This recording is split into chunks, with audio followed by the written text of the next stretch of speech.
আমার বাড়িতে আমার রুমের মধ্যে অর্ণব আমার সাথে বিশেষ মুহূর্ত কাটাতে যখন ব্যস্ত, ঠিক সেই সময় আমার অন্ধ স্বামী রুমের মধ্যে প্রবেশ করল। তারপর যা ঘটল সেটা জানতে অবশ্যই আপনার কানে হেডফোনটি লাগিয়ে নিন।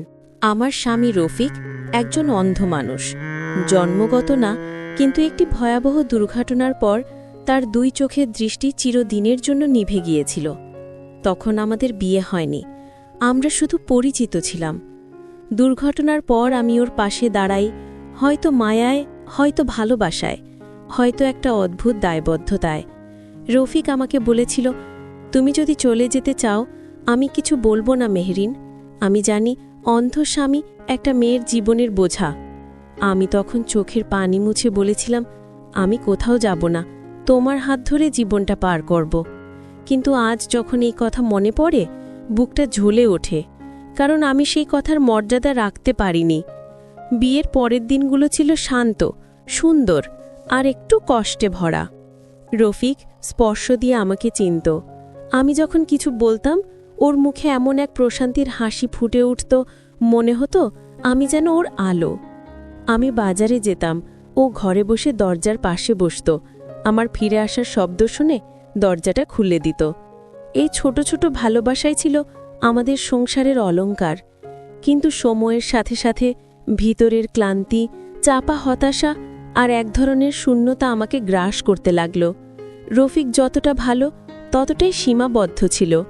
ওর অন্ধত্ব আমাকে একসময় মানসিকভাবে বন্দী করে ফেলল। আমি বাইরে যেতাম, ও শুধু শুনত, আমি সাজতাম, ও শুধু কল্পনা করত। একসময় আমি অনুভব করতে শুরু করলাম আমি যেন কারো জীবনে আলোর ভূমিকায় আছি, অথচ নিজের ভেতরে অন্ধকার জমছে। একদিন অফিসে দেখা হলো অর্ণব নামে এক ক্লায়েন্টের সঙ্গে। আমি তখন ছোটখাটো একটা বুটিক চালাতাম। অর্ণব খুব হাসি খুশি, আত্মবিশ্বাসী আর মিষ্টি কথায় মন জিতে নেওয়া মানুষ।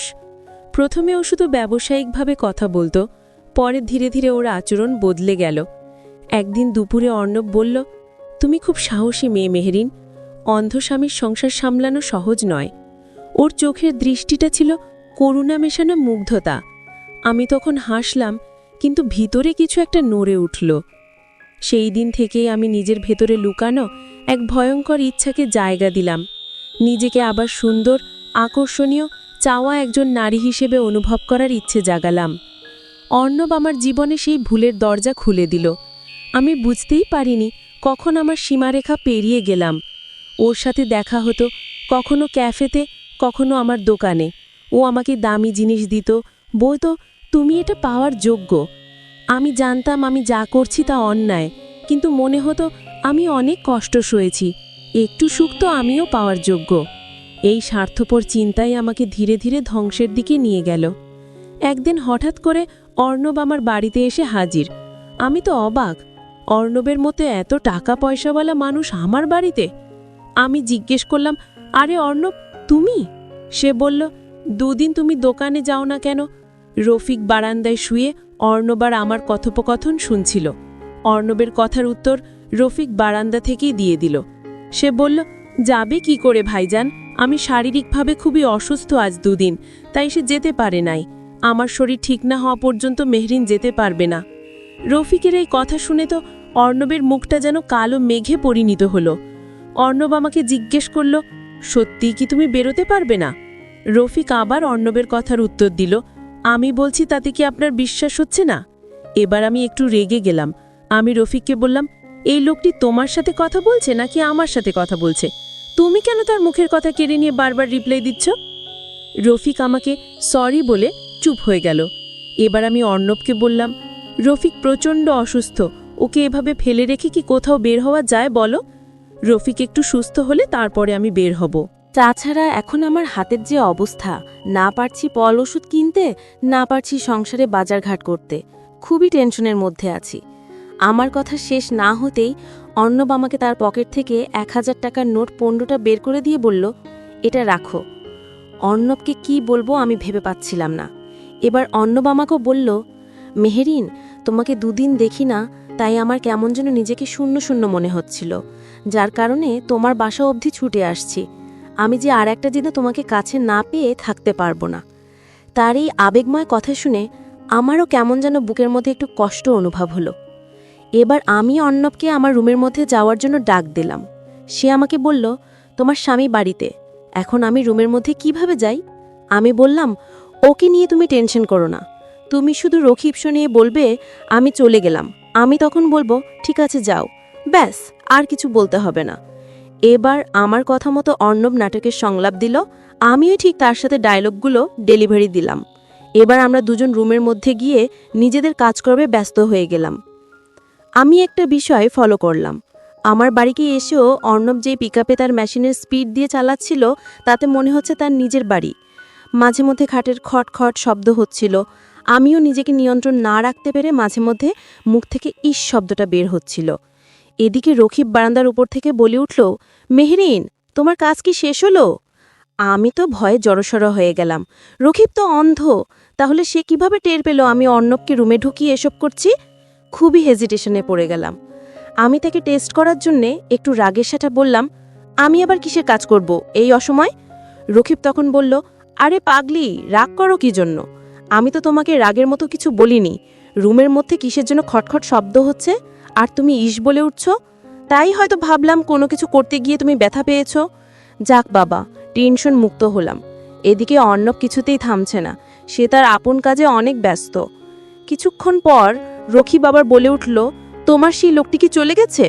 রকিবের এই কথা শুনে অর্ণব তো রেগে মেগে আগুন, কারণ তার স্টিয়ারিং এমন জায়গায় আছে রকিব শুধু বারবার বিরক্ত করছিল। এবার আমি শুধু বললাম, সে থাকবে নাকি? আমায় জড়িয়ে ধরে শুয়ে থাকবে নাকি? রকিব আমার কথার আর কোনো উত্তর দিল না। এবার আমাদের সব কাজকর্ম শেষ। অর্ণব প্যান্ট শার্ট পরছে, আমিও আমার ব্রাটা পরে পেছনের হুক লাগাচ্ছি। এমন সময় পেছন থেকে রকিব এসে আমার ওই বেল দুটো চেপে ধরে বলল, মেহরিন, এই অসময় তোমার গায়ের কাপড় চোপড় সব খোলা কেন? আমি তো একদম মাটির নিচে গেড়ে যাচ্ছি এমন অবস্থা আমার, ভয়ে গা হাত পা সব কাঁপছে। অর্ণব তো দরজার উল্টো দিকে গিয়ে চুপ করে দাঁড়িয়ে রইল। এবার রকিব আমাকে বলল, মেহরিন, আমি রুমের মধ্যে অন্য মানুষের গায়ের ঘামের গন্ধ পাচ্ছি। আমি কাপো কাপো গলায় বললাম, তুমি আমাকে সন্দেহ করো? রকিব তখন বলল, আরে না রে পাগলি, অন্ধের আবার দিনরাত্রি?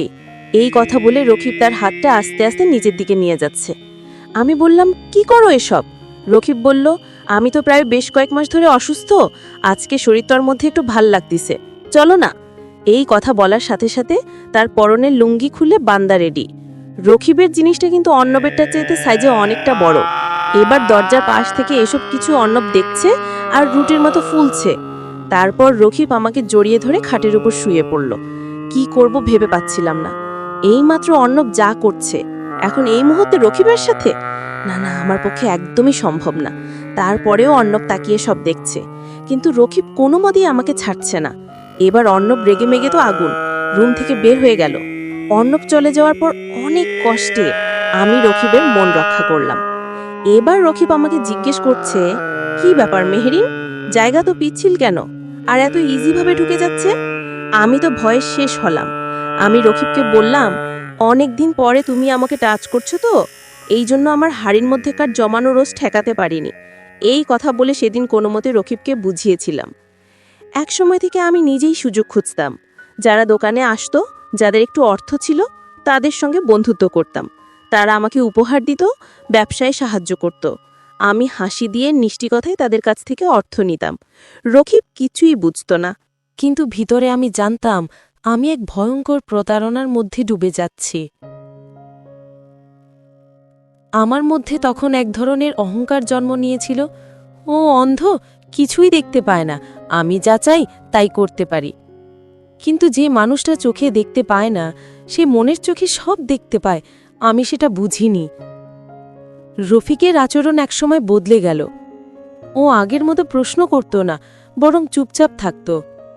একদিন রাতে বলল, তুমি আজ খুব ক্লান্ত মনে হচ্ছ, দোকানে এত কাজ? আমি উত্তর দিতে গিয়ে গলা কাঁপিয়ে ফেলেছিলাম। ওর ঠোঁটে একটা হালকা হাসি ফুটল, যেন কিছু বুঝে গেছে। পরদিন সকালে আমি শুনলাম ও মসজিদের ইমাম সাহেবের সঙ্গে কথা বলছে। ইমাম সাহেব বললেন, ধৈর্য ধরো রফিক, সত্য নিজে থেকেই প্রকাশ পায়।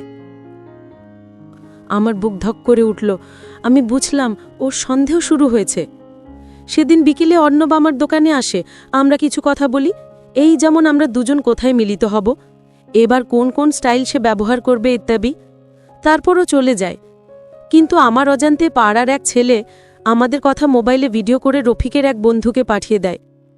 সেই রাতে বাড়িতে এসে দেখি রফিক বসে আছে, হাতে সেই ভিডিওর শব্দ বাজছে, শুধু শব্দ, কারণ ও দেখতে পায় না, কিন্তু শুনে সব বুঝে ফেলেছে। ও ঠোঁট কাঁপছিল। তুমি ওর সঙ্গে ছিলে? আমি চুপ করে রইলাম। রফিক, আমি দেখতে পাই না, কিন্তু তোমার গলার কম্পন শুনে বুঝতে পারি তুমি মিথ্যা বলছো। আমার গলা শুকিয়ে গেল, আমি কিছু বললাম না। ওর কণ্ঠে একসময় কাঁপা গলায়, তুমি জানো, আমি যখন তোমার চুলে হাত রাখি আমি অনুভব করি তুমি আমার পৃথিবী। আজ বুঝলাম সেই পৃথিবী আমি নিজের হাতে হারিয়েছি। আমি কাঁদতে কাঁদতে ওর পা জড়িয়ে ধরলাম। ভুল হয়েছে রফিক, আমি তোমাকে হারাতে চাই না। কিন্তু ও ধীরে ধীরে বলল, তুমি অনেক আগেই আমাকে হারিয়েছ, শুধু আজ আমি সেটা শুনে ফেললাম। সেই রাতে ও আমাকে চুপচাপ দরজার বাইরে পাঠিয়ে দিল। কোনো চিৎকার, কোনো রাগ, শুধু নীরবতা। একজন অন্ধ মানুষের সেই নীরবতা ছিল আমার জীবনের সবচেয়ে ভয়ঙ্কর শাস্তি। আমি তারপর কোথায় কোথায় গেছি, কিভাবে বেঁচেছিলাম মনে করতে চাই না। অর্ণব পালিয়ে যায়, আমি একা হয়ে যাই। যাদের বিশ্বাস করেছিলাম তারা সবাই মুখ ফিরিয়ে নেয়। একসময় আমি একটা ছোট স্কুলে কাজ পাই। বাচ্চাদের মুখে হাসি দেখে নিজের হারানো আলো খুঁজতাম। প্রতিদিন রাতে নামাজে দাঁড়িয়ে শুধু একটাই কথা বলতাম, হে আল্লাহ, আমাকে ক্ষমা করো, আমি এক অন্ধ মানুষের চোখে বিশ্বাস হারিয়েছি। বছর 3 পরে একদিন খবর পেলাম রফিক গ্রামে একটা স্কুল খুলেছে অন্ধ শিশুদের জন্য। আমার বুকটা ভরে গেল গর্বে, তারপর ফাঁকা হয়ে গেল অনুশোচনায়। আমি সেখানে যাইনি, শুধু দূর থেকে শুনেছি ও এখনো কারো খারাপ কথা বলে না।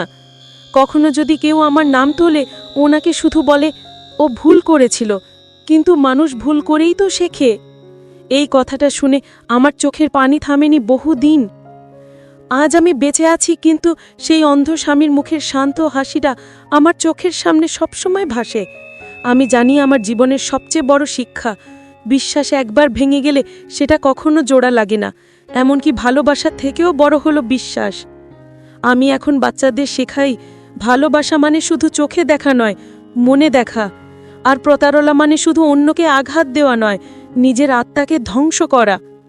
যদি সময়কে ফিরে নিতে পারতাম, আমি চাইতাম সেই এক মুহূর্তে ফিরে যেতে যখন রফিক বলেছিল তুমি আমার পৃথিবী। আমি চাইতাম ওর হাত শক্ত করে ধরে বলতে, তুমি অন্ধ নও রফিক, অন্ধ আমি ছিলাম। প্রিয় বন্ধুরা, আজকের গল্পটা যদি একটুও ভালো লেগে থাকে তাহলে ভিডিওর নিচে একটা কমেন্ট, লাইক এবং চ্যানেলটা সাবস্ক্রাইব করে দেবে। সবার সুস্বাস্থ্য কামনা করছি। আল্লাহ হাফেজ।